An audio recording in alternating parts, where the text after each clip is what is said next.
चलिए इसी बीच एक बड़ी खबर आ रही है देहरादून से। नेशनल गेम्स से जुड़ी बड़ी खबर। ताइक्वांडो में मैच फिक्सिंग का आरोप लगा है। ये बड़ी जानकारी इस वक्त मिल रही है जहां पर मैच फिक्सिंग का आरोप लगा है। 10 इवेंट में मेडल बेचने की डील का आरोप लगा है। Technical member T Praveen Kumar पर यह आरोप लगे हैं।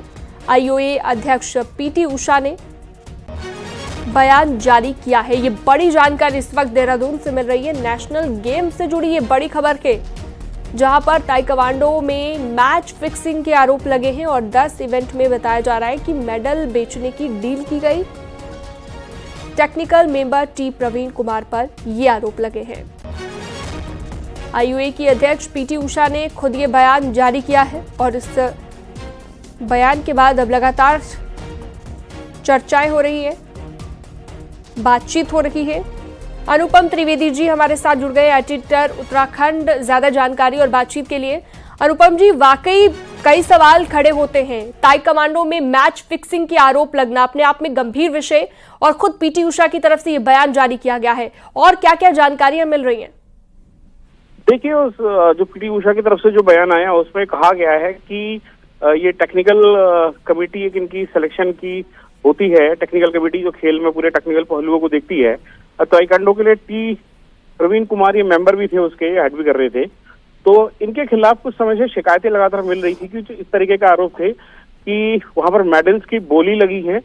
अभी वो गेम खेले भी नहीं गई है, ताइक्वांडो अभी खेले जाने हैं, उससे पहले उस खेलों की बोली लग गई है और gold medal, silver medal, bronze medal के लिए कीमतें तय की गई हैं 5 लाख, 3 लाख इस तरीके से।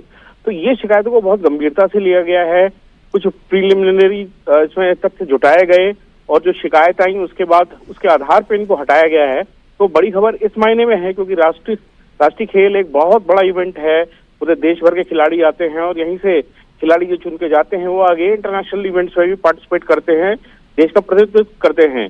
तो ये एक राहत भरी खबर हो सकती है कि ये मैच फिक्सिंग जो हो सकती थी और जिस तरीके से बोलियां इसमें लगी थी मेडल्स को लेकर, जैसे कि आरोप है, और उससे पहले ही इसका भंडाफोड़ हो गया। अब इसमें जांच का विषय ये है, जो सूत्रों से जानकारी मिल रही है, कि उत्तराखंड की जो यहाँ पर ताइक्वांडो की एसोसिएशंस हैं, क्या वो कहीं किसी तरीके से कनेक्ट तो नहीं थी, क्योंकि इसकी तरफ भी थोड़ा सा इसमें इशारा मिला है श्रीराम। तो ये मुझे लगता है कि अभी आने वाले दिनों में इसकी अभी थोड़ी जांच और होगी इस एंगल पे। जी बहुत शुक्रिया विस्तार से जानकारी देने के लिए और बातचीत करने के लिए आपका, अनुपम त्रिवेदी जी। प्रयागराज में मौनी अमावस्या के स्नान के बाद सोमवार को बसंत पंचमी का अमृत स्नान भी हो गया, लेकिन पिछले स्नान के मुकाबले भीड़ और व्यवस्था काफी कंट्रोल में रही। भीड़ को थामने का काम भी चारधाम यात्रा में भी चुनौती से भरा रहता है। ऐसे में 4 मई से क्राउड मैनेजमेंट के ऐसे ही प्लान पर उत्तराखंड को अभी से काम करना होगा। एक रिपोर्ट आपको दिखाते हैं।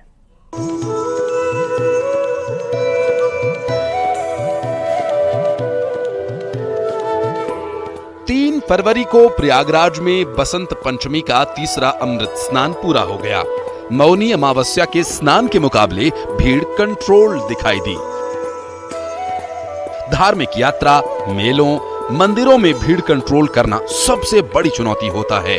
ऐसे में 4 मई से चारों धाम के कपाट खुलने के साथ ऐसी ही चुनौती उत्तराखंड को भी झेलनी होगी, जहां यात्रा की शुरुआत के साथ ही यात्रियों का सैलाब उमड़ता है। रजिस्ट्रेशन से लेकर दर्शन तक भीड़ प्रबंधन यानी क्राउड मैनेजमेंट करना चुनौती होता है। इतना ही नहीं, आखिरी वक्त में भीड़ रोकने के लिए दूसरे राज्यों से अपील जारी करनी पड़ती है। साल 2023 में चारधाम यात्रा में 56 लाख यात्री आए, तो साल 2024 में 46 लाख यात्रियों ने चारधाम में दर्शन किए। पिछले साल शुरुआत में गंगोत्री यमुनोत्री में ट्रैफिक जाम लगा, तो वहीं केदारनाथ में कैरिंग कैपेसिटी से ज्यादा लोग पहुंचने पर ऑनलाइन रजिस्ट्रेशन भी रोकना पड़ा। जुलाई के आखिर में केदारनाथ में आपदा से 1.5 महीने यात्रा पर असर पड़ा। यही वजह है कि अगले 90 दिन सरकार और शासन को रजिस्ट्रेशन से लेकर दर्शन का प्लान करना होगा, ताकि भीड़ कंट्रोल रहे और आसानी से दर्शन हो सकें। पूरे विश्व से लोग आते हैं बाबा केदार के दर्शन करने, बाबा बद्री विशाल के दर्शन करने, यमुनोत्री धाम, गंगोत्री धाम। और सरकार का फर्ज भी यही है कि जो टूरिस्ट यहाँ पर आ रहे हैं उनको अच्छी सुविधाएं मिले, उनको उनकी यात्रा सुगम हो, उनकी यात्रा अच्छे से दर्शन हो जाए। हम पूर्ण कोशिश भी कर रहे हैं। पिछले साल भी आपको मालूम है कि सरकार ने पूर्ण कोशिश करी। आपदा की वजह से काफी वहां पे समस्याएं आई, रुद्रप्रयाग में स्पेशली, लेकिन इस बार जो है हमारी तैयारियां ऑलरेडी शुरू हो चुकी हैं। चार धाम यात्रा में सबसे बड़ी चुनौती केदारनाथ धाम में मैनेजमेंट है, क्योंकि 22 किलोमीटर की पैदल यात्रा के बाद धाम में एक बार में सिर्फ 5000 लोग ही रुक सकते हैं। वहीं बारिश और आपदा के लिहाज से केदारनाथ सबसे ज्यादा संवेदनशील है। ऐसे में भीड़ कंट्रोल करने की नौबत न आए।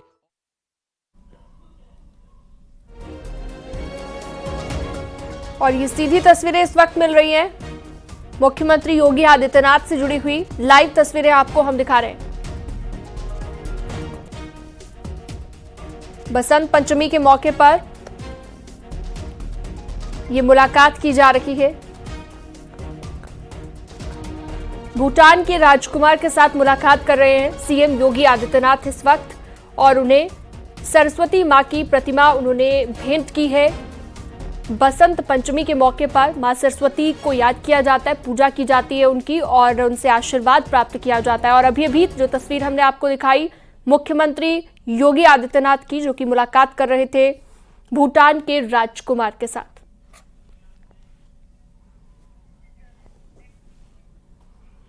उत्तरकाशी के इलाके में बार बार आ रखे भूकंप के झटके क्या किसी बड़े खतरे का संकेत है? वैज्ञानिकों का ये कहना है कि ये स्पष्ट नहीं है, लेकिन इतना जरूर है कि उत्तराखंड बड़े भूकंप के मुहाने पर खड़ा हुआ है, खासतौर पर कुमाऊं रीजन। एक रिपोर्ट आपको दिखाते हैं।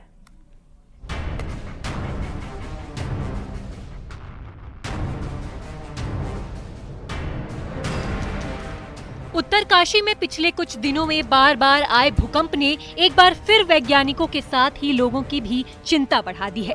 उत्तराखंड का उत्तरकाशी, चमोली, पिथौरागढ़ तक का इलाका मेन सेंट्रल थ्रस्ट के ठीक ऊपर है, जिसमें भूगर्भीय प्लेटों में लगातार हलचल होती रहती है। नतीजा, यहाँ जमीन के नीचे लगातार एनर्जी जमा हो रही है। वैज्ञानिकों की चिंता ये है कि पिछले कई 100 सालों से उत्तराखंड से लेकर पश्चिमी नेपाल के एरिया तक कोई बड़ा भूकंप नहीं आया है, जो एक बड़े खतरे की घंटी है। वैज्ञानिकों के अनुसार सबसे अधिक संवेदनशील कुमाऊं से लेकर पश्चिमी नेपाल तक का एरिया है। इस रीजन में कई 100 साल से कोई बड़ा भूकंप नहीं रिकॉर्ड किया गया, यानी यहाँ धरती के अंदर जमा हो रही एनर्जी कभी भी 8 तीव्रता वाले भूकंप के रूप में बाहर आ सकती है। अब इसका मतलब वो इलाके जहाँ पे कि पिछले 200, 300, 400 साल से बड़ा भूकंप नहीं आया है, और क्योंकि वो प्रक्रिया अभी भी जारी है, तो वो इलाका, उसको हम कहते हैं साइस्मिक गैप है, यानी कि वहाँ पे अर्थक्वेक आने की संभावना ज़्यादा हो जाती है, उसको हम साइस्मिक गैप कहते हैं। कम से कम कुमाऊं और वहाँ पे जो पुराना भूकंप अगर कभी देखें हिस्ट्री उठा के, तो शायद 1344 में कभी कोई एक बड़ा भूकंप आया था। वैज्ञानिकों की चिंता के पीछे एक और बड़ा कारण है। नॉर्थ हिमालय में भूकंप का जो नेचर है वो सतही भूकंप का है, यानी कि जमीन से 5, 10 या 15 किलोमीटर की गहराई में आते हैं, जो बेहद खतरनाक होते हैं। इससे नुकसान होने की संभावनाएं भी ज्यादा होती हैं। उत्तरकाशी या उत्तराखंड आप ले लो, या नॉर्थ वेस्ट हिमालय इसमें कहते हैं, हिमाचल उत्तराखंड में, यहाँ सेलो सेस्मिक अर्थक्वेक आते हैं और बहुत ही सेलो है। तो जैसे 10-5 किलोमीटर की डेप्थ पे अर्थक्वेक आते हैं, और जितना सेलो अर्थक्वेक होगा, जितना जमीन के नजदीक होगा, उतना नुकसान होने की संभावना इसमें ज्यादा रहती है। यही कारण है कि उत्तरकाशी में एक के बाद एक आ रहे भूकंप से भी वैज्ञानिक चिंतित हैं। हालांकि कोई भी वैज्ञानिक संस्थान लगातार आ रहे इन भूकंपीय झटकों को लेकर कुछ भी स्पष्ट निष्कर्ष पर नहीं पहुंच पा रहा है, लेकिन उत्तराखंड में भी 8 की तीव्रता वाला बड़ा भूकंप आ सकता है। इस पर कमोबेश सभी वैज्ञानिक एक मत हैं। न्यूज़ 18 के लिए देहरादून से सुनील नौप्रभात की रिपोर्ट।